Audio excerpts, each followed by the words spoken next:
శ్రావణ మాసంలో మరి వరలక్ష్మి వ్రతం ఎప్పుడు చేసుకోవాలి అనే సందేహం కలుగుతుంది.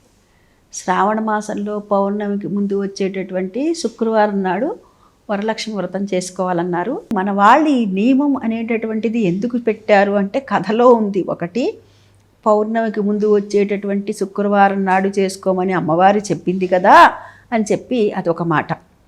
ఇంకోటి, మన పెద్దవాళ్ళు కూడా ఎందుకు ఇవన్నీ ఏర్పాటు చేశారయ్యా అంటే, అరే శ్రావణ మాసం వస్తుంది కానీ నువ్వు ఏదో ఒక వారం పూజ చేసుకో అని అన్నారనుకోండి మన పెద్దవాళ్ళు, మనం ఏం చేస్తాము, మొదటి వారం అంటాం అయ్యో ఇంకా ఇప్పుడే కదా ఇల్లు వాకిళ్ళు శుభ్రం చేసుకుంటున్నాం అంటాం.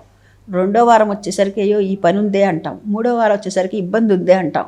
నాలుగో వారం వచ్చేసరికి ఎవరో ప్రసవించారంటే పురుడు వచ్చిందంటాం. అప్పుడు ఏమవుతుంది, మనం పూజ చేసుకోవడానికి ఉండదు కదా.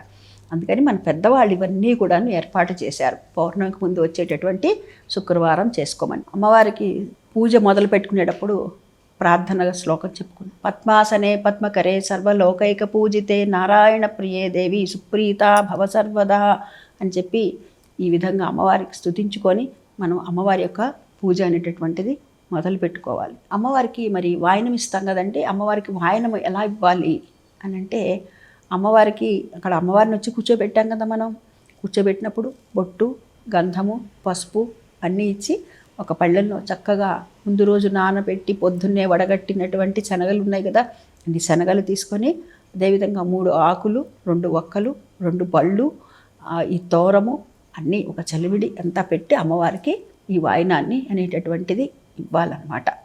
ఇచ్చేటప్పుడు ఈ వాయనం అమ్మవారికి ఇచ్చేది.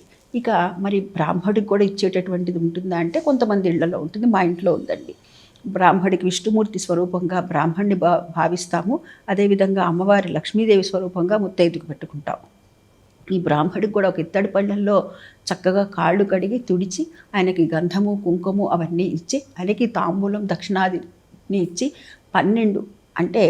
12 పూర్ణాలు అపూప వాయనం అంటారనమాట. దీన్ని ఇవ్వటం. ఈ వాయనం ఇచ్చేటప్పుడు కూడా ఒక శ్లోకం చెప్తాను. ఇందిరా ప్రతిగుణాతు ఇందిరా వై దదాతి చ ఇందిరా తారకోభ్యాం ఇందిరా వై నమో నమః అని చెప్పి ఈ శ్లోకాన్ని చెప్పుకొని ఈ వాయనం అనేటటువంటిది ఇవ్వాలి.